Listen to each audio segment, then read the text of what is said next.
ಆತ್ಮೇರೆ ನಮಸ್ಕಾರಗಳು. ನಾನು ನಿಮ್ಮ ಶಂಕರದೇವರು ಹಿರೇಮಠ. ಮಕ್ಕಳ ಸಾಹಿತ್ಯ ಕೃತಿಗಳ ಸರಣಿ ಮಾಲಿಕೆಗೆ ನಿಮಗೆ ಸ್ವಾಗತ.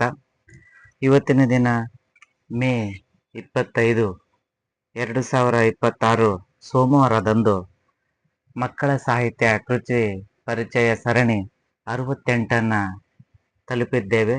68ನೇ ಸಾಹಿತ್ಯ ಕೃತಿಯಾಗಿ ಲಕ್ಷ್ಮೀದೇವಿ ಕಮ್ಮಾರ್ ಅವರು ರಚಿಸಿರುವಂತಹ ಎಳೆಯರ ಕಥೆಗಳು, ಯಶಸ್ಸಿನ ದಾರಿದೀಪಗಳು ಕಥಾ ಸಂಕಲನವನ್ನ ಇವತ್ತು ನಾನು ಪರಿಚಯಿಸಲಿದ್ದೇನೆ. ಮಕ್ಕಳಿಗೆ ಕಥೆಗಳೆಂದರೆ ತುಂಬಾ ಇಷ್ಟ. ಅದು ಶಿಶು ಸಾಹಿತ್ಯವೇ ಆಗಿರಲಿ, ಮಕ್ಕಳ ಸಾಹಿತ್ಯವೇ ಆಗಿರಲಿ, ಬಾಲ ಸಾಹಿತ್ಯವೇ ಆಗಿರಲಿ, ಎಲ್ಲ ಪ್ರಕಾರದ ಮಕ್ಕಳಿಗೂ ಎಳೆಯರಿಂದ ಅಬಾಲ ವೃದ್ಧರಾಗಿ ಎಲ್ಲರಿಗೂ ಸಹ ಇಷ್ಟವಾಗುವ ಪ್ರಕಾರವೆಂದರೆ ಕಥೆಗಳು. ಮಕ್ಕಳಿಗೆ ತುಂಬಾ ಇಷ್ಟವಾಗುವಂತಹ ಕಥೆಗಳ ಮೂಲಕ ನೀತಿಯನ್ನ, ಮೌಲ್ಯವನ್ನ ಮಕ್ಕಳಲ್ಲಿ ಮೂಡಿಸುವ ನಿಟ್ಟಿನಲ್ಲಿ ಕಥೆಗಳ ಪಾತ್ರ ಮಹತ್ವದ್ದು. ಅಂತಹ ಕಥೆಗಳ ಕಥಾ ಸಂಕಲನವನ್ನ ಇವತ್ತು ನಾನು ಪರಿಚಯಿಸಲಿದ್ದೇನೆ. ಮೌನ ಪ್ರಕಾಶನ ಗಂಗಾವತಿ ಅವರು ಪ್ರಕಟಿಸಿರುವಂತಹ ಯಶಸ್ಸಿನ ದಾರಿದೀಪಗಳು ಕಥಾ ಸಂಕಲನವನ್ನ ಪರಿಚಯಿಸಲಿದ್ದೇನೆ. ಈ ಕಥಾ ಸಂಕಲನವನ್ನ 2019ರಲ್ಲಿ ಮುದ್ರಣವಾಗಿದ್ದು 96 ಪುಟಗಳನ್ನು ಒಳಗೊಂಡಿರುವಂತಹ ಈ ಕಥಾ ಸಂಕಲನ 100 ರೂಪಾಯಿ ಬೆಲೆಯನ್ನ ನಿಗದಿಪಡಿಸಲಾಗಿದೆ. ಮುಖಪುಟ ವಿನ್ಯಾಸವನ್ನ ರಮೇಶ್ ಅಗ್ರಹಾರ್ ಅವರು ಮಾಡಿದ್ದಾರೆ. ಹಾಗೆ ಪುಟ ವಿನ್ಯಾಸವನ್ನ MK ಉಲ್ಲಾಸ್ ಗಂಗಾವತಿ ಅವರು ಪುಟಗಳ ವಿನ್ಯಾಸವನ್ನ ಮಾಡಿದ್ದಾರೆ. ಯಶಸ್ಸಿನ ದಾರಿದೀಪಗಳು ಈ ಕೃತಿಯ ಮುನ್ನುಡಿಯನ್ನ ಗುಂಡೂರು ಪವನ್ ಕುಮಾರ್ ಅವರು ಮುನ್ನುಡಿಯನ್ನ ಬರೆದು ಶುಭ ಹಾರೈಸಿದ್ದಾರೆ. ಹಾಗೆ ಬೆನ್ನುಡಿಯನ್ನ ಡಾಕ್ಟರ್ ಜಾಜೆ ದೇವೇಂದ್ರಪ್ಪ ಅವರು ಬೆನ್ನುಡಿಯನ್ನ ಬರೆದು ಕೃತಿಗೆ ಶುಭ ಹಾರೈಸಿದ್ದಾರೆ.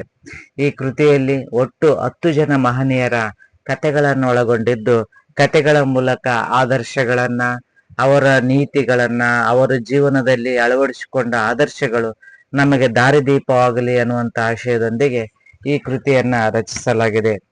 ಈ ಕೃತಿಯನ್ನ ಶ್ರೀಮತಿ ಲಕ್ಷ್ಮೀದೇವಿ ಪತ್ತಾರ್ ಅವರು ರಚಿಸಿದ್ದು, ವೃತ್ತಿಯಿಂದ ಶಿಕ್ಷಕರಾಗಿರುವಂತಹ ಇವರು ಹಲವಾರು ಕೃತಿಗಳನ್ನ ಹಾಗೂ ಇವರ ಕವಿತೆಗಳು, ಕಥೆಗಳು ಈಗಾಗಲೇ ನಾಡಿನ ಬೇರೆ ಬೇರೆ ಹಲವು ಪತ್ರಿಕೆಗಳಲ್ಲಿ ಪ್ರಕಟವಾಗಿವೆ. ಇವರಿಗೆ ಕಾವ್ಯ ಮಾಣಿಕ್ಯ ಪ್ರಶಸ್ತಿ, ಬಸವಚೇತನ ರಾಜ್ಯ ಪ್ರಶಸ್ತಿ, ಇಟಗಿ ಉತ್ಸವದಲ್ಲಿ ರುಕ್ಮಿಣಿಬಾಯಿ ಸ್ಮಾರಕ ಪ್ರಶಸ್ತಿ, ಟಾಫಿಟ್ ಅವಾರ್ಡ್, ಟೈಮ್ಸ್ ಫೌಂಡೇಶನ್ ಅವರು ನೀಡುವಂತಹ ಟಾಫಿಟ್ ಅವಾರ್ಡ್, ಟೀಚರ್ ಅವಾರ್ಡ್ ಅನ್ನ ಪಡೆದಿದ್ದಾರೆ. ಗಂಗಾವತಿಯ MNM ಬಾಲಕಿಯರ ಸರ್ಕಾರಿ ಪದವಿ ಪೂರ್ವ ಪ್ರೌಢಶಾಲೆ ವಿಭಾಗದಲ್ಲಿ ಗಣಿತ ಅಧ್ಯಾಪಕಿಯಾಗಿ ಕಾರ್ಯನಿರ್ವಹಿಸ್ತಾ ಇದ್ದಾರೆ. ಇವರು ಮಕ್ಕಳಿಗಾಗಿ ವಿಶೇಷವಾಗಿ ಮಕ್ಕಳಲ್ಲಿ ಒಂದು ಆದರ್ಶಗಳನ್ನ, ಮೌಲ್ಯಗಳನ್ನ ಬೆಳೆಸಬೇಕನ್ನುವಂತ ಉದ್ದೇಶಕ್ಕಾಗಿ ಇಲ್ಲಿರುವಂತ ಕಥೆಗಳ ಮಕ್ಕಳಲ್ಲಿ ವ್ಯಕ್ತಿತ್ವವನ್ನ ರೂಪಿಸುವ ನಿಟ್ಟಿನಲ್ಲಿ, ಅವರಲ್ಲಿ ಸಾರ್ಥಕವಾಗಿರುವಂತ ಆದರ್ಶಗಳನ್ನ ರೂಪಿಸುವ ನಿಟ್ಟಿನಲ್ಲಿ ಇಲ್ಲಿರುವಂತ ಕಥೆಗಳು ಮಹತ್ವದ ಪಾತ್ರವನ್ನ ವಹಿಸ್ತವೆ. ಏಕೆಂದರೆ ಮಕ್ಕಳಲ್ಲಿ ಸ್ವಾಮಿ ನಿಷ್ಠೆ, ದೇಶಭಕ್ತಿ, ಆದರ್ಶ ಗುಣಗಳು, ಮೌಲ್ಯಗಳು, ಏಕಾಗ್ರತೆ, ದಾನ, ಧರ್ಮ ಇಂಥ ವಿಷಯಗಳನ್ನು ಒಳಗೊಂಡಂತ ಗುಣಗಳನ್ನ ಬೆಳೆಸಬೇಕಾದ್ರೆ ಅವರಲ್ಲಿ ಒಂದು ಆದರ್ಶಗಳು ಬೇಕು. ಅಂತಹ ಆದರ್ಶಗಳು ನಮಗೆ ಪುರಾಣಗಳಲ್ಲಿ ಬಹಳಷ್ಟು ಅಂತ ಆದರ್ಶ ವ್ಯಕ್ತಿಗಳು ನಮಗೆ ಸಿಗ್ತವೆ. ಅಂತಹ ಆಯ್ದ 10 ಜನ ಮಹನೀಯರ ಕುರಿತಾಗಿ ಬರೆದಿರುವಂತಹ ಕಥೆಗಳು ಇದರಲ್ಲಿವೆ. ಏಕಲವ್ಯ, ನಚಿಕೇತನ, ಕೌಶಿಕ ಮಹಾರಾಜ, ಬ್ರಹ್ಮರ್ಷಿ ವಿಶ್ವಾಮಿತ್ರನಾದಂಥ ಕತೆ, ಬಾಲ್ಯದಲ್ಲಿ ಬಿತ್ತಿದ್ದು ಬಲಗೊಂಡು ಮುಗಿಲೆತ್ತರಕ್ಕೆ ಬೆಳೆದ ಧ್ರುವನ ಕತೆ, ದೈವಬಲವಿಲ್ಲದಿದ್ದರೂ ಮನೋಬಲದಿಂದ ಗೆದ್ದ ಕರ್ಣ, ದೇವಿ ಗಾಂಧಾರಿ, ವಿದ್ಯಾರ್ಥಿ ಜೀವನಕ್ಕೆ ಸ್ಫೂರ್ತಿ ಮಾರುತಿ, ಬಲಿಷ್ಠರನ್ನು ಮನಿಸಿದ ಲವಕುಶರು, ಕಷ್ಟದ ದಾರಿ ಸುಖಕ್ಕೆ ಮೂಲ ಎಂದು ಹೇಳುವ ಚಂದ್ರಹಾಸನ ಕತೆ, ಹಿಡಿದ ಕಾರ್ಯ ಬಿಡದೆ ಗೆದ್ದ ಭಗೀರಥ, ಇಂತಹ 10 ಕಥೆಗಳನ್ನ ಈ ಕಥಾ ಸಂಕಲನ ಒಳಗೊಂಡಿದೆ. ಕತ್ತಲಿಗಂಟಿದ ಬೆಳಕು ಅನ್ನುವಂತ ಕವನ ಸಂಕಲನವನ್ನ ಈಗಾಗಲೇ ಬರೆದು ಕಾವ್ಯ ಲೋಕವನ್ನ ಪ್ರವೇಶಿಸಿರುವಂತ ಇವರು ಪ್ರಸ್ತುತ ಈ ಕಥೆ ಸಂಕಲನದ ಮೂಲಕ ಮಕ್ಕಳ ಸಾಹಿತ್ಯವನ್ನ ಪ್ರವೇಶ ಮಾಡಿದ್ದಾರೆ. ಈ 10 ಕಥೆಗಳಲ್ಲಿ ನಾವು ಇವತ್ತು 3 ಕಥೆಗಳನ್ನ ತಿಳಿಯೋಣ. ನಚಿಕೇತನ ಅನ್ನುವಂಥದ್ದು ಉಪನಿಷತ್ನ ಕಂಠೋಪನಿಷತ್ನಲ್ಲಿ ಬರುವಂತ ಅತಿ ಶ್ರೇಷ್ಠ ಪ್ರಾತಗಳಲ್ಲಿ ನಚಿಕೇತನ ಒಂದು ಪಾತ್ರ ಒಂದು. ಇವನು ಸಾಮಾನ್ಯರಲ್ಲಿ ಅಸಾಮಾನ್ಯನಾಗಿ ಬೆಳೆದಂತಹ ನಚಿಕೇತು ಆತನ ತಾಳ್ಮೆ, ಶ್ರದ್ಧೆ ಹಾಗೂ ಅಮರತ್ವವನ್ನ ಪಡೆದ ಕಥೆಯನ್ನ ಇದು ಒಳಗೊಂಡಿದೆ. ನಚಿಕೇತನ ವಾಜಶ್ರವಾಸ ಅನ್ನುವಂತ ಬ್ರಾಹ್ಮಣನ ಮಗ ಆಗಿರ್ತಾನೆ. ಈ ವಾಜಶ್ರವಾಸ ಏನ್ ಮಾಡಿರ್ತಾನೆ, ಒಂದ್ ಸ್ವಲ್ಪ ಜುಪಣ ಇರ್ತಾನೆ, ದಾನವನ್ನ ಮಾಡ್ತಿರಲ್ಲ. ಆದರೆ ವಾಜಶ್ರವಸು ವಿಶ್ವಜ್ಯೋತಿ ಯಾಗವನ್ನ ವಿಶ್ವವನ್ನೇ ಆಳ್ಬೇಕನ್ನುವಂತ ಆಸೆಯಿಂದ ಮಾಡ್ತಿರ್ತಾನೆ. ಈ ಯಾಗ ಮಾಡಿದಾಗ ಬ್ರಾಹ್ಮಣರಿಗೆ ದಾನ ಕೊಡುವಂತ ಸಂದರ್ಭದಲ್ಲಿ ಯಾಗ ಮಾಡಿದವರು ಸರ್ವಸ್ವವನ್ನು ಸಹ ದಾನ ಮಾಡ್ಬೇಕು. ಸರ್ವಸ್ವವನ್ನು ದಾನ ಮಾಡಿದ ನಂತರ ಅವನಿಗೆ ವಿಶ್ವವನ್ನ ಗೆಲ್ಲುವಂತ ಸಾಮರ್ಥ್ಯ, ವಿಶ್ವವನ್ನ ಆಳುವಂತ ಸಾಮರ್ಥ್ಯ ಬರ್ತದೆ ಅನ್ನುವಂಥದ್ದು ನಂಬಿಕೆ. ಆಗ ವಾಜಶ್ರವಸನ್ನು ಏನ್ ಮಾಡ್ಬೇಕು, ದಾನ ಮಾಡುವಂತ ಸಂದರ್ಭದಲ್ಲಿ ಅವನಲ್ಲಿರುವಂತ ಎಲ್ಲ ಹಸುಗಳನ್ನ ದಾನ ಮಾಡದೆ, ದುರ್ಬಲವಾಗಿರುವಂತಹ ಸರಿಯಾಗಿರ್ಲಾರ್ದಂತಹ ಹಸುಗಳನ್ನ ದಾನ ಮಾಡಿ ಉಳಿದ ಹಸುಗಳನ್ನ ತನ್ನಲ್ಲಿ ಇಟ್ಕಂತಾನ. ಇದನ್ನ ನೋಡಿದಂತ ನಚಿಕೇತು ಬೇಜಾರ ಮಾಡ್ಕಂತಾನ. ಅವಾಗ ಅವನು ಕೇಳ್ತಾನ, ಅಪ್ಪ ನೀನು ನಾನು ಸಹ ಉಪಯೋಗ ಬರ್ಲಾರ್ದವನು, ಅದಕ್ಕೆ ನನಗೆ ಯಾವಾಗ ದಾನ ಮಾಡ್ತಿ, ನೀನು ದಾನ ಮಾಡ್ತಿ ಅಂತ ಕೇಳಕತ್ ಬಿಡ್ತಾನ. ಅವನಿಗೆ ಅವ್ರಪ್ಪಗೆ ಬಹಳ ಸಿಟ್ಟು ಬಂದು, ನಾನ್ ನಿನ್ನ ಯಮ್ಮನಿಗೆ ದಾನ ಮಾಡ್ತೀನಿ, ಯಮ್ಮನಿಗೆ ನಿನ್ನ ದಾನ ಕೊಡ್ತೀನಿ ಅಂದ್ಬಿಟ್ಲೆ ಅವನು ಸಿಟ್ಟಿನಾಗ ಅಂದಿರ್ತಾನ ಅವ್ರ ತಂದೆ. ಆದ್ರೆ ಇವ್ನು ನಚಿಕೇತ ಅದನ್ನೇ ಹಿಡಿದು, ನನಗೆ ಯಾವಾಗ ಯಮ್ಮನಿಗೆ ದಾನ ಕೊಡ್ತಿ, ನೀನ್ ಯಾವಾಗ ಯಮಗೆ ದಾನ ಕೊಡ್ತಿ ಅಂತ ಚಾಲು ಮಾಡ್ತಾನ. ಅವಾಗ ಅವನಿಗೆ ಒತ್ತಾಯ ಪೂರ್ವಕವಾಗಿ ಅವನೇನ್ ಮಾಡ್ತಾನ, ಯಮಲೋಕಕ್ಕೆ ಹೋಗ್ತಾನ. ಯಮಲೋಕಕ್ಕೆ ಹೋದಾಗ ಯಮ ಅಲ್ಲಿರೋದಿಲ್ಲ, ಕೆಲವು ದಿನಗಳು ಅಲ್ಲಿರೋದಿಲ್ಲ. 3 ದಿನಗಳ ನಂತರ ಯಮ ಬರ್ತಾನ. ಯಮ ಬಂದ ನಂತರ ಸಂಗತಿಗಳನ್ನ ಕೇಳಿ ತಿಳ್ಕೊಂಡ ನಂತರ ಅವನು ನಚಿಕೇತ ಎಷ್ಟು ಹೇಳಿದ್ರು ಸಹ ಹೋಗೋದಿಲ್ಲ. ಅವನು ಇಲ್ಲ, ನಾನು ತಂದೆನ ನಿಮಗೆ ದಾನ ಕೊಟ್ಟಾನ, ನಾನು ನಿಮ್ ತಲೆನೇ ಇರ್ತೀನಿ ಅನ್ನೋಂತ ಹಠಕ್ಕೆ ಬಿದ್ದು ಅಲ್ಲೇ ಅವನು ಕುಳಿತುಕೊಳ್ತಾನ. ಆಗ ಅವನನ್ನ ಪರೀಕ್ಷೆ ಮಾಡ್ತಾನ. ಯಮ ಪರೀಕ್ಷೆಯಲ್ಲಿ ಗೆಲ್ತಾನ. ಅವಾಗ ಅವನು 3 ವರಗಳನ್ನ ಕೇಳ್ತಾನ. ತಾನು ಮರಳಿ ಮನೆಗೆ ಹೋದ್ರೆ ತಂದೆ ತನ್ನನ್ನ ಗುರುತಿಸ್ಬೇಕು, 2ನೇದ್ದು ಸ್ವರ್ಗಕ್ಕೆ ಹೋಗುವಂತ ದಾರಿ ಯಾವುದು, ಮತ್ತು 3ನೇದ್ದು ಸಾವಿನ ನಂತರ ಮನುಷ್ಯ ಏನಾಗ್ತಾನೆ ಅನ್ನುವಂಥದ್ದು ರಹಸ್ಯ ನನಗೆ 3 ಹೇಳ್ಬೇಕು ಅನ್ನುವಂಥದ್ದು ಹೇಳ್ತಾನೆ. ಸೊ ಅವನಿಗೆ ಅವಾಗ ಆಸ್ತಿ, ಅಂತಸ್ತು, ಸರ್ವ ಸಂಪತ್ತುಗಳನ್ನ ಕೊಡ್ತೀನಿ, ಈ 3 ವರಗಳನ್ನು ಕೇಳಬೇಡ, ನಿನಗೆಲ್ಲ ಕೊಡ್ತೀನಿ ಅಂತ ಆಮಿಷಗಳನ್ನ ಒಡ್ಡಿದ್ರು ಸಹ ನಚಿಕೇತ ಯಾವುದರಿಂದನೂ ಸಹ ಆಮಿಷಕ್ಕೆ ಒಳಗಾಗೋದಿಲ್ಲ. ಇಲ್ಲ ಯಮರಾಜ, ನೀನ್ ನನಗೆ 3 ಸತ್ಯಗಳನ್ನ ಹೇಳ್ಕೊಡ್ಬೇಕು, ನನಗೆ 3 ವರಗಳನ್ನು ಕೊಡಬೇಕು ಅಂದಾಗ ಲಾಸ್ಟಿಗೆ ಯಮ ಇವನ ಶ್ರದ್ಧೆ ಹಾಗೂ ಭಕ್ತಿಯನ್ನ ಮೆಚ್ಚಿ 3 ವರಗಳನ್ನ ಕೊಡ್ತಾನ. ಅವನಿಗೆ ಮೋಕ್ಷವನ್ನ ಪ್ರಾಪ್ತಿ ಮಾಡ್ತಾನೆ. ಆಗ ದೃಢ ನಿರ್ಧಾರದಿಂದ ವಿದ್ಯಾರ್ಥಿ ಅಂದ್ರೆ ಈ ರೀತಿ ಇರಬೇಕು ಅನ್ನುವಂತ ನಿಟ್ಟಿನಲ್ಲಿ ಅವನು ವಿದ್ಯಾರ್ಥಿಯಾಗಿ ಯಮನಿಗೆ ಕಾಣ್ತಾನೆ. ಹಾಗೆ ಅವನಿಗೆ ವಿದ್ಯೆವನ್ನ ಕಲಿಸಿ 3 ವರಗಳನ್ನು ಸಹ ಅವನಿಗೆ ಕೊಟ್ಟು ನಚಿಕೇತನ ದೃಢವಾದ ಶ್ರದ್ಧೆ, ಇಚ್ಛಾಶಕ್ತಿಯ ಆಸಕ್ತಿಯಿಂದ ಅವನಿಗೆ ಒಂದು ಸೃಷ್ಟಿಯ ರಹಸ್ಯವಾದಂಥದ್ದು, ಸಾವಿನ ನಂತರ ಮುಂದೇನು ಅನ್ನುವಂಥದ್ದು ವಿಷಯವನ್ನ ಅವನಿಗೆ ನಚಿಕೇತನಿಗೆ ಹೇಳಿ ಕಳಿಸ್ತಾನೆ. ಅವನಲ್ಲಿಂದ ಸರ್ವಜ್ಞಾನವನ್ನ ದಾರಿ ಎಳಿತಾನ. ದಾರಿ ಎಳೆದ ಜ್ಞಾನ ನಿರುಪಯೋಗಿ, ಅಪಾಯಕಾರಿ ಆಗುವುದೆಂದು ಶಿಕ್ಷಣನ್ನು ಪರೀಕ್ಷಿಸಿ ಅವನಿಗೆ ಜ್ಞಾನವನ್ನ ಕೊಡ್ತಾನೆ. ಅವಾಗ ಶಿಶ್ನಾಳ ಶರೀಫರಿಗೆ, ಗೋವಿಂದ ಭಟ್ಟರಿಗೆ ಶಿಶ್ನಾಳ ಶರೀಫ ಹೇಗೆ ಸಿಗ್ತಾನೋ ಹಾಗೆ ಯಮರಾಜನಿಗೆ ನಚಿಕೇತ ಆ ರೀತಿ ಸಿಗುತ್ತಾನೆ. ಅವನು ತನ್ನೆಲ್ಲ ಜ್ಞಾನವನ್ನ ದಾರಿ ಎರೆದು ನಚಿಕೇತ ಯೋಗ್ಯವೆನಿಸಿಕೊಂಡು ಬ್ರಹ್ಮ ವಿದ್ಯೆಯನ್ನ ಪಡೆದು ಅವನ ದಾರಿಯಲ್ಲಿ ಹೋಗ್ತಾನೆ. ಹಾಗೆ ನಮ್ಮಲ್ಲಿ ಆ ತಾಳ್ಮೆ, ಶ್ರದ್ಧೆ ಇದ್ರೆ ನಾವು ಸಹ ಯಾವುದಾದರೂ ವಿದ್ಯೆಯನ್ನ ಕರಗತ ಮಾಡಿಕೊಳ್ಳಬಹುದು ಅನ್ನುವಂತ ವಿಷಯವನ್ನ ಇಲ್ಲಿ ನಾವು ತಿಳಿಬಹುದು. ಮತ್ತೊಂದು ಕಥೆಯಲ್ಲಿ ಬಾಲ್ಯದಲ್ಲಿ ಬಿತ್ತಿದ್ದು ಬಲಗೊಂಡು ಮುಗಿಲೆತ್ತರಕ್ಕಾಗಿ ಬೆಳೆದಂತಹ ಧ್ರುವನ ಕಥೆಯನ್ನ ನಾವು ತಿಳಿಬಹುದು. ಈ ಭಾಗವತದಲ್ಲಿ ಬರುವಂತಹ ಮಹತ್ವಾಕಾಂಕ್ಷ ಮಹಾನ್ ಭಕ್ತ ಅಂದ್ರೆ ಬಾಲಕ ಧ್ರುವ. ಈ ಬಾಲಕ ಧ್ರುವ ಮಹಾನ್ ಭಕ್ತ. ಅವನು ಈ ಉತ್ತಾನಪಾದ ಅನ್ನುವಂತ ಮಹಾರಾಜ ಇರ್ತಾನೆ. ಉತ್ತಾನಪಾದನಿಗೆ 2 ಹೆಂಡತಿಯರು. ಹಿರಿಯವಳು ಸುನೀತಿ, ಕಿರಿಯ 2ನೇ ರಾಣಿ ಸುರುಚಿ. ಕಿರಿಯ ರಾಣಿ ಸುರುಚಿನಿಗೆ ರಾಜನ ಮೇಲೆ ಅಪಾರವಾದ ಪ್ರೀತಿ ಇರುತ್ತಾ. ಸುರುಚಿ ಪುತ್ರ ಉತ್ತಮ ಕುಮಾರ, ಸುರುಚಿಯ ಪುತ್ರ ಉತ್ತಮ ಕುಮಾರನಿಗೆ ಸುನೀತಿಯ ಮಗನೇ ಕಥಾನಾಯಕ ಧ್ರುವ. ಸುನೀತಿಯ ಮಗನೇ ಕಥಾನಾಯಕ ಧ್ರುವ. ಸುನೀತಿಯನ್ನ ಕಂಡ್ರೆ ರಾಜನಿಗೆ ಅಷ್ಟಕ್ಕಷ್ಟೇ.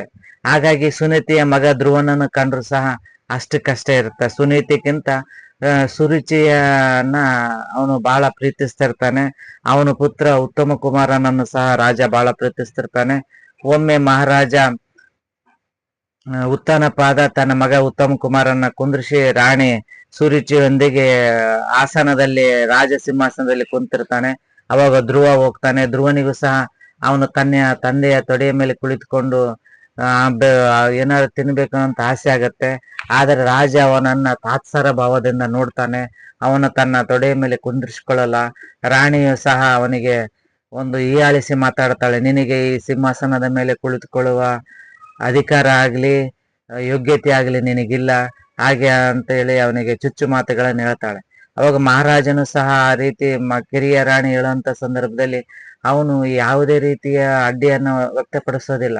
ಅವನು ಸಹ ಅದೇ ರೀತಿ ತಾತ್ಸಾರ ಭಾವನ ಹೊಂದುತ್ತಾನೆ. ಅವಾಗ ಅವನಿಗೆ ತುಂಬಾ ಬೇಜಾರಾಗತ್ತೆ. ಧ್ರುವನಿಗೆ ತನ್ನ ತಾಯಿ ಹತ್ತಿರ ಬಹಳ ದುಃಖದಿಂದ ಬರ್ತಾನೆ. ನೊಂದು ಬಂದಂತ ಅವನಿಗೆ ತಾಯಿ ತಲೆ ಬಂದಾಗ ತಾಯಿಯ ಸಖಿಯರ ಮೂಲಕ ಅವನಿಗೆ ನಡೆದಂತ ಘಟನೆ ಅಂತ ತಿಳ್ಕೊಂತಾಳ. ಅವಾಗ ಅವನು ನಾನು ಒಂದು ಯೋಗ್ಯತೆ ಗಳಿಸ್ಬೇಕಾದ್ರೆ ನಾನು ಏನ್ ಮಾಡ್ಬೇಕು ಅನ್ನೋ ಅಂತ ಕೇಳಿದಾಗ, ನೀನು ಕಾಡಿಗೆ ಹೋಗಿ ತಪಸ್ಸನ್ನ ಮಾಡಿ ದೇವರಿಂದ ವರವನ್ನ ಪಡೆದಾಗ ನಿನಗೆ ಒಂದು ಜ್ಞಾನ ಪ್ರಾಪ್ತಿ ಆಗುತ್ತಾ, ಯೋಗ್ಯತೆ ಪ್ರಾಪ್ತಿ ಆಗುತ್ತಾ ಅಂತ ಹೇಳ್ತಾಳೆ. ಅವಾಗ ಧ್ರುವ ಆ ರೀತಿ ಆ ಸಂದರ್ಭಕ್ಕೆ ಸಮಾಧಾನ ಮಾಡ್ಬೇಕಂತ ಹೇಳಿದ ಮಾತನ್ನ ಧ್ರುವ ಬಹಳ ಘನವಾಗಿ ಅದನ್ನ ಮನಸ್ಸಿಗೆ ತೆಗೆದುಕೊಂಡು ಅದನ್ನು ದೃಢ ಸಂಕಲ್ಪ ಮಾಡ್ಕೊಂತಾನೆ. ಅವಾಗ ನಾನು ಸಹ ಕಾಡಿಗೆ ಹೋಗಿ ನಾನು ತಪಸ್ಸನ್ನ ಮಾಡಿ ನಾನು ಯೋಗ್ಯತೆಯನ್ನ ಪಡಿತೀನಿ, ರಾಜ ಸಿಂಹಾಸನದಲ್ಲಿ ಕುಳಿತುಕೊಳ್ಳುವಂತ ಯೋಗ್ಯತೆಯನ್ನ ಪಡಿತೀನಿ ಅಂತಂದಾಗ ತಾಯಿಯು ಸಹ ಅವನಿಗೆ ಬೆಂಬಲಿಸಿ ಆಯ್ತಪ್ಪ ನೀನು ಹೋಗು ಅಂತೇಳಿ ಆತ್ಮವಿಶ್ವಾಸ ಧೈರ್ಯ ಅನ್ನೋನ್ನ ತುಂಬಿ ಕಾಡಿಗೆ ಕಳಿಸ್ತಾಳ. ಕಾಡಿಗೆ ಹೋದಂತ ಸಂದರ್ಭದಲ್ಲಿ ಹರಿಭಕ್ತನಾಗಿರುವಂತಹ ನಾರದ ಮುನಿಗಳು ಅವನಿಗೆ ಸಿಗ್ತಾರ. ನಾರದ ಮುನಿಗಳು ಸಿಕ್ಕಿ ಅವನಿಗೆ ಬಾಲಕನ ಧೈರ್ಯ ಕ್ಷಾತ್ರ ತೇಜಸ್ಸು ಎಲ್ಲ ಕಂಡು, ಮಗು ಧ್ರುವ ನೀನು ಆಟ ಆಡಿಕೊಂಡಿರ್ಬೇಕಾದಂತ ವಯಸ್ಸಿನಲ್ಲಿ ದೇವರ ದರ್ಶನವನ್ನ ಪಡಿಬೇಕಂತ ಆಟ ಮಾಡ್ತಾ ಇದೆಯಲ್ಲ ಯಾಕಪ್ಪ ಅಂತ ಕೇಳ್ತಾರ. ಅವಾಗ ನಡೆದ ಘಟನೆಗಳನ್ನ ಹೇಳಿ ಅವನು ಧ್ರುವ ಹೇಳ್ತಾನ, ಇಲ್ಲ ನಾನು ರಾಜ್ಯವನ್ನ ಆಳುವಂತಹ ಯೋಗ್ಯತೆಯನ್ನ ಪಡಿಬೇಕು, ಸಿಂಹಾಸನದಲ್ಲಿ ಕುಳಿತುಕೊಳ್ಳುವಂತಹ ಯೋಗ್ಯತೆಯನ್ನ ಪಡಿಬೇಕು, ಆ ಸಾಧನೆಯನ್ನ ಸಾಧಿಸಬೇಕು ಅಂತ ಹೇಳ್ತಾನೆ. ಅವನಲ್ಲಿರುವಂತಹ ದೃಢ ನಿರ್ಧಾರ ಆತ್ಮಸ್ಥೈರ್ಯವನ್ನ ಗಮನಿಸಿದಂತಹ ನಾರದ ಮುನಿಗಳು ಪುಟ್ಟ ಬಾಲಕನಲ್ಲಿ ಒಂದು ಸ್ಥಿರವಾದ ಒಂದು ಮಾರ್ಗದರ್ಶನ ಮಾಡಿ ತಪಸ್ಸನ್ನ ಮಾಡಬೇಕಾದಂತ ನೀತಿ ನಿಯಮಗಳನ್ನ ಹೇಳ್ತಾರೆ. ನಂತರ ಸ್ಥಿರವಾದ ಬುದ್ಧಿಯಿಂದ ಪ್ರೀತಿ ಕರುಣೆಯಿಂದ ತಪಸ್ಸನ್ನ ಮಾಡಿದ ನಂತರ ಭಕ್ತವತ್ಸಲನಾಗಿರುವಂತ ಶ್ರೀಹರಿ ಪ್ರತ್ಯಕ್ಷನಾಗಿ ಅವನಿಗೆ ವರವನ್ನ ಕೊಡ್ತಾನೆ. ವರವನ್ನ ಕೊಟ್ಟ ನಂತರ ಸಸಿ ತನ್ನ ಎಳೆಯ ವಯಸ್ಸಿನಲ್ಲಿ ದೇವರಿಂದ ವರವನ್ನ ಪಡೆದಂತ ಧ್ರುವ ಏಕಾಗ್ರ ಚಿತ್ತದಿಂದ ದಿವ್ಯ ಮಂಗಳಕರಾದ ಸ್ವಾಮಿಯ ದರ್ಶನವನ್ನ ಪಡೆದಾಗ ಅವನು ದೇವರ ತಲೆ ವರನೇ ಕೇಳೋದಿಲ್ಲ. ಅವನು ಸ್ವಾಮಿಯನ್ನ ನೋಡ್ಕಂತ ತನ್ನನ್ನು ತಾನ ಮರೆತುಕೊಂಡ್ ಬಿಡ್ತಾನೆ. ಆದರೆ ದೇವರಿಗೆ ಇವನು ಯಾಕೆ ತಪಸ್ ಮಾಡ್ತಾ ಇದ್ದಾನೋ ಅಂತದ್ದು ಗೊತ್ತಿರುತ್ತೆ. ಹಾಗಾಗಿ ದೇವರು ಇವನಿಗೆ ಧ್ರುವನ ಒಂದು ಪಟ್ಟವನ್ನ ಧ್ರುವ ಪದವಿಯವನ್ನ ನೀಡಿ ಹೋಗ್ತಾನೆ. ಹಾಗೆ ಮೂರು ಲೋಕದಲ್ಲಿ ಯಾರಿಗೂ ದೊರೆಯದಂತಹ ಒಂದು ಪದವಿಯನ್ನ ಧ್ರುವ ಪದವಿಯನ್ನ ಕೊಟ್ಟು ಶ್ರೀಮನ್ನಾರಾಯಣ ಸಂತೃಪ್ತನಾಗ್ತಾನೆ. ಅವಾಗ ಯಾವುದೇ ಚಲನೆ ಇಲ್ಲದಂತಹ ದೃಢವಾಗಿರುವಂತಹ ಶ್ರದ್ಧೆ ಭಕ್ತಿ ಸಂಕಲ್ಪದಿಂದ ಪೂಜಿಸಲ್ಪಡುವಂತಹ ಧ್ರುವನ ಸ್ಥಾನವನ್ನ ಕೊಟ್ಟಾಗ ಉತ್ತನಪಾದ ಅವನಿಗೆ ಪ್ರಾಯಶ್ಚಿತ್ತ ಆಗತ್ತೆ. ನನ್ನ ಎಂತಹ ಮಗನನ್ನ ನಾನು ಕೀಳಾಗಿ ನೋಡಿದೆ, ಅವನ ಬಗ್ಗೆ ಅಗೌರವನ್ನ ತೋರಿದೆ ಅನ್ನುವಂತ ಭಾವ ಅವನಲ್ಲಿ ಮೂಡುತ್ತೆ. ಆಗ ಅವನನ್ನ ಸಿಂಹಾಸನದಲ್ಲಿ ಕೂರಿಸಿ ರಾಜನನ್ನಾಗಿ ಮಾಡುತ್ತಾನೆ. ಸುರುಚಿಯು ಸಹ ಅವನ ಮಗ ಮಾಡಿದಂತ ತಪ್ಪನ್ನ ಕ್ಷಮೆ ಕೇಳುವ ಮೂಲಕ ಪ್ರಾಯಶ್ಚಿತ್ತವನ್ನ ಪಡಿತಾರೆ. ಹಾಗೆ ಮುಂದೆ ಅವನು ಅನೇಕ ವರ್ಷಗಳ ಕಾಲ ಭೂಮಿಯ ಚಕ್ರಾಧಿಪತಿಯಾಗಿ ಆಳಿ ನಂತರ ಧ್ರುವ ಪದವಿಯನ್ನೇರಿ ಬ್ರಹ್ಮಾಂಡದಲ್ಲಿ ಚಿರಸ್ಥಾಯಿಯಾಗಿ ಉಳಿತಾನೆ. ಅದೇ ರೀತಿ ನಾವು ಯಾವುದೇ ಸಮಯದಲ್ಲಿ ಕಷ್ಟಗಳು ಬಂದಾಗ ಎದೆಗುಂದದೆ ನಾವು ಯಾವುದೇ ಒಂದು ಅಚಾತುರ್ಯಕ್ಕೆ ಕೈ ಹಾಕದೆ ದೃಢ ನಿರ್ಧಾರದಿಂದ ನಾವು ಸಾಧನೆಯನ್ನ ಮಾಡಿದರೆ ಆ ಸಾಧನೆಗೆ ಒಂದು ಪ್ರತಿಫಲ ಇದ್ದೇ ಇರುತ್ತೆ ಅನ್ನುವಂಥದ್ದು ಧ್ರುವನ ಮೂಲಕ ನಾವು ತಿಳಿಯಬಹುದು. ಇನ್ನು ಒಂದು ಕಥೆಯಲ್ಲಿ ಕಷ್ಟದ ದಾರಿ ಸುಖಕ್ಕೆ ಮೂಲ ಅನ್ನುವಂಥದ್ದು ಹೇಳುವ ಚಂದ್ರಹಾಸನ ಕಥೆ. ಕಷ್ಟದ ದಾರಿ ಸುಖಕ್ಕೆ ಮೂಲ ಎಂದು ಹೇಳುವ ಚಂದ್ರಹಾಸನ ಕಥೆಯಲ್ಲಿ ನಾವು ಯಾವುದೇ ಸಂದರ್ಭದಲ್ಲಿ ಕಷ್ಟಗಳು ಬಂದಾಗ ಕಷ್ಟಗಳು ತಾತ್ಕಾಲಿಕವಾಗಿರ್ತವೆ. ಆ ಕಷ್ಟಗಳೇ ಜೀವನ ಪರ್ಯಂತ ಇರೋದಿಲ್ಲ. ನಾವು ಕಷ್ಟಗಳು ಜೀವನ ಪರ್ಯಂತ ಇರ್ತವೆ ಅಂತೇಳಿ ಭಾವಿಸಿ ನಾವು ಬಹಳ ಬೇಜಾರಾಗಿ ದುಃಖಕ್ಕೊಳಗಾಗುವಂತ ಸಂದರ್ಭಗಳು ಬಹಳಷ್ಟು ಸಲ ಇರುತ್ತೆ. ಆದ್ರೆ ಕಷ್ಟಗಳು ಕ್ಷಣಿಕ. ಕಷ್ಟಗಳು ಕತ್ತಲೆ ಕಳೆದು ಬೆಳಕು ಮೂಡುವಂತೆ ಒಂದು ದಿನ ಕತ್ತಲೆ ಕಳೆದು ಬೆಳಕು ಮೂಡುತ್ತೆ ಅಂತಹ ಚಂದ್ರಹಾಸನ ಕತೆ. ಚಂದ್ರಹಾಸನ ಕತೆ ಮಹಾಭಾರತದಲ್ಲಿ ಬರುವ ಒಂದು ಸುಂದರವಾದ ಹಾಗೂ ಅತ್ಯಂತ ರೋಚಕವಾದಂತಹ ಕತೆ ಇದು. ಚಿತ್ರಭಾನು ಮಹಾರಾಣಿ ಹಾಗೂ ಮೇಧಾವಿ ಕೇರಳ ದೇಶದ ಮೇಧಾವಿ ಮಹಾರಾಜನ ಮಗನೇ ಇವನು. ಬಹಳ ದಿನಗಳ ಕಾಲ ಅವನಿಗೆ ಮಕ್ಕಳಾಗಿರಲ್ಲ. ತಪಸ್ಸನ್ನ ಆಚರಿಸುವ ಮೂಲಕ ಮಕ್ಕಳನ್ನ ಪಡೆದಂತಹ ಕೇರಳ ದೇಶದ ಮೇಧಾವಿ ಮಹಾರಾಜ ಚಿತ್ರಭಾನು ಮಹಾರಾಣಿಯವರಿಗೆ ಮೂಲ ನಕ್ಷತ್ರದಲ್ಲಿ ಹುಟ್ಟಿದಂತ ಮಗುವಿಗ ಎಡಗಾಲಿನಲ್ಲಿ 6 ಕಾಲ್ ಬೆರಳುಗಳಿರುತ್ತವೆ. ಜ್ಯೋತಿಷಿಗಳು ಹೇಳ್ತಾರೆ ಇದರಿಂದ ನಿಮಗೆ ಆಪತ್ತಿದೆ ಅಂತ ಹೇಳ್ತಾರೆ. ಅದಕ್ಕೆ ಮಗುನ ಕಾಡಿನಲ್ಲಿ ಬಿಟ್ಟು ಬಂದ್ಬಿಡ್ರಿ ಅಂತ ಹೇಳ್ತಾರೆ. ಆದ್ರೆ ಮಹಾರಾಜ ಮಹಾರಾಣಿಗೆ ಬಹಳ ವರ್ಷಗಳ ನಂತರ ಮಕ್ಕಳಾದ ಕಾರಣದಿಂದ ಆ ಮಗುವನ್ನ ಕಾಡಿನಲ್ಲಿ ಬಿಟ್ಟು ಬರೋಕೆ ಮನಸ್ಸಾಗೋದಿಲ್ಲ. ಆದ್ರೆ ಏನಾಗುತ್ತೆ, ಅವನಿಗೆ ಬೇರೆ ದೇಶದಿಂದ ರಾಜ ಯುದ್ಧಕ್ಕೆ ಬಂದು ಬಿಡ್ತಾನೆ.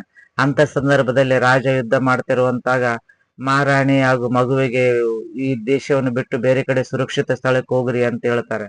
ಆ ಯುದ್ಧದಲ್ಲಿ ರಾಜ ಮಡಿದು ಬಿಡ್ತಾನೆ. ಅವಾಗ ಮಹಾರಾಣಿ ಚಿತ್ರಭಾನು ಮಹಾರಾಣಿ ರಾಜ ಸತ್ತ ನಂತರ ನಾನು ಅಗ್ನಿ ಪ್ರವೇಶ ಮಾಡ್ತೀನಿ, ಮಗುನ ನೀನೆ ನೋಡಿಕೆ ಅಂತೇಳಿ ಸಖಿಗೆ ಕೊಟ್ಟು ಆಕೆ ಅಗ್ನಿ ಪ್ರವೇಶ ಮಾಡಿಬಿಡ್ತಾಳೆ.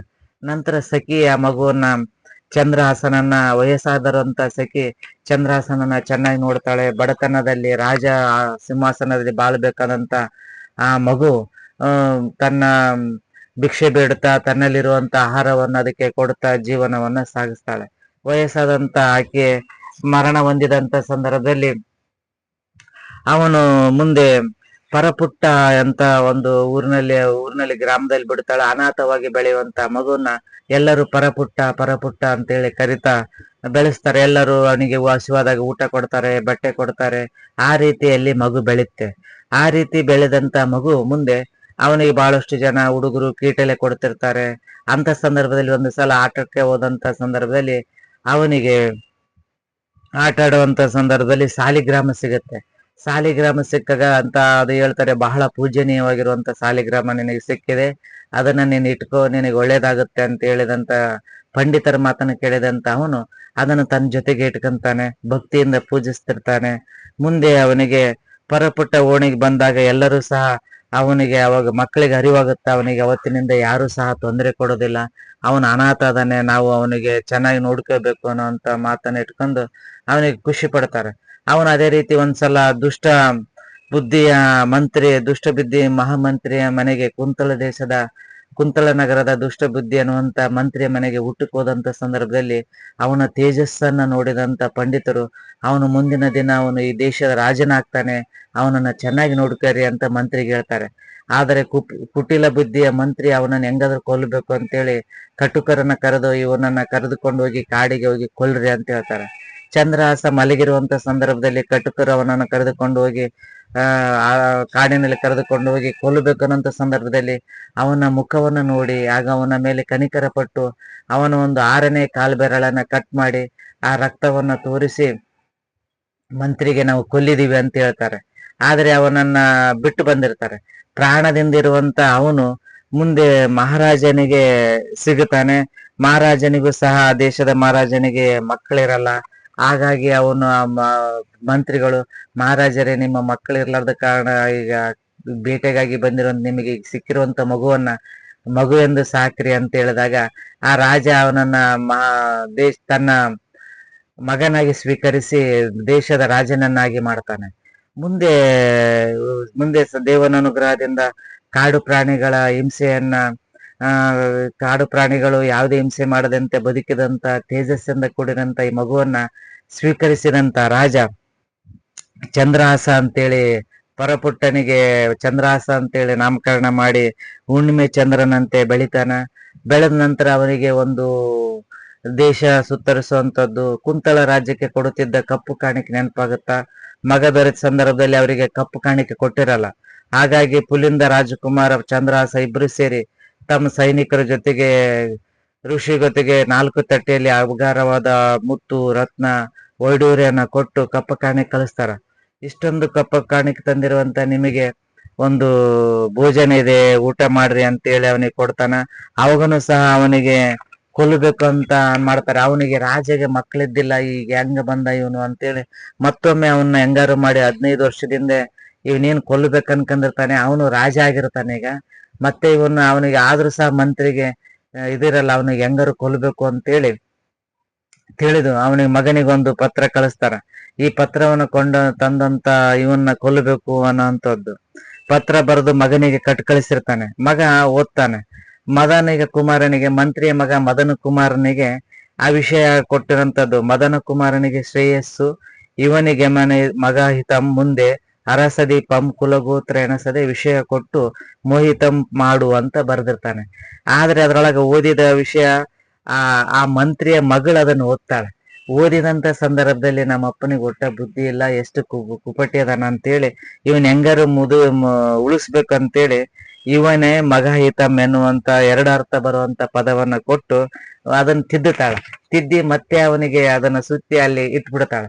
ಇಟ್ಟಂತ ಸಂದರ್ಭದಲ್ಲಿ ಆ ವಿಷಯ ತಿಳಿದಂತ ಅವನು ಅದರ ಅರ್ಥ ಇವನು ಒಳ್ಳೆಯವರ ಅದನ, ಮುಂದೆ ದೇಶದ ರಾಜ ಆಗ್ತಾನ, ಇವನ ಮಗಳಿಗೆ ಕೊಟ್ಟು ಮದುವೆ ಮಾಡು ಅನ್ನೋಂತ ಅರ್ಥದಲ್ಲಿರುತ್ತೆ. ಹಾಗಾಗಿ ಮದನ ಕುಮಾರ್ ಏನ್ ಮಾಡ್ತಾನ, ತನ್ನ ತಂಗಿಯನ್ನ ಅವನಿಗೆ ಕೊಟ್ಟು ಮದುವೆ ಮಾಡಿಬಿಡ್ತಾನ. ಮಂತ್ರಿಗಳು ರಾಜ್ಯಕ್ಕೆ ಹೋಗಿ ವಾಪಸ್ ಬರ್ತಾರೆ. ಕಪ್ಪ ಕಾಣಿಕೆ ಕೊಡೋಕ್ಕಾಗಿ ಏನ್ ಹೋಗಿರ್ತಾನೆ ಅವನು ವಾಪಸ್ ಬರ್ತಾನೆ.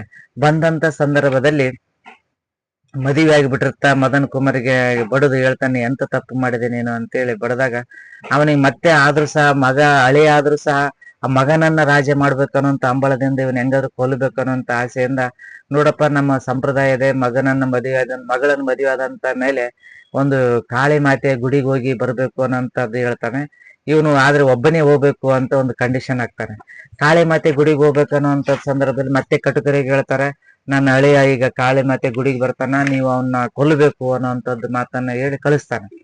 ಇವನು ಸರಿ ಅಂತೇಳಿ ಕಟಕರು ಮೊದಲೇ ಹೋಗಿ ಅಲ್ಲಿ ಕಾಳಿ ಮಾತೆ ಗುಡಿಯಲ್ಲಿರ್ತಾರೆ. ಇನ್ನು ರಾಜ ಚಂದ್ರಹಾಸ ಹೋಗುವಂತ ಸಂದರ್ಭದಲ್ಲಿ ಅಲ್ಲಿ ರಾಜ ಚಂದ್ರಹಾಸನ ತಂದೆಗೆ ಒಂದು ಕನಸು ಬೀಳುತ್ತೆ. ಮಗನಿಗೆ ರುಂಡವಿಲ್ಲದ ಒಂದು ದೇಹ ಕನಸು ಬಿದ್ದಾಗ ಅವನು ಪಂಡಿತರಿಗೆ ಕರೆದು ಹೇಳಿದಾಗ, ಇಲ್ಲ ನಿಮ್ ಮಗನಿಗೆ ಬೇಗ ಮದುವೆ ಮಾಡ್ಬೇಕು ಅನ್ನೋಂತ ಹೇಳಿದಾಗ ಅವರು ಬೇಗ ಸೈನಿಕರನ್ನ ಇಲ್ಲಿ ಕಳಿಸ್ತಾರ ಮದನ ಕುಮಾರನ ದುಷ್ಟ ಮಂತ್ರಿಯ ಮನೆಗೆ. ಅವಾಗ ಸೈನಿಕರು ಬಂದು ಮದನ್ ಕುಮಾರನಿಗೆ ಹೇಳಿದಾಗ, ಮದನ್ ಕುಮಾರನು ವೇಗವಾಗಿ ಹೋಗಿ ಚಂದ್ರಹಾಸನಿಗೆ ತಡೆದು, ನಮ್ಮ ರಾಜರು ನಿಮ್ಮನ್ನು ಕರೆ ಕೇಳಿದ್ದಾರೆ, ನೀವು ವೇಗವಾಗಿ ರಾಜಧಾನಿಗೆ ಹೋಗ್ರಿ, ನಾನು ಗುಡಿಗೆ ಹೋಗಿ ಬರ್ತೀನಿ ಅಂತೇಳಿ ಹೋಗ್ತಾನೆ.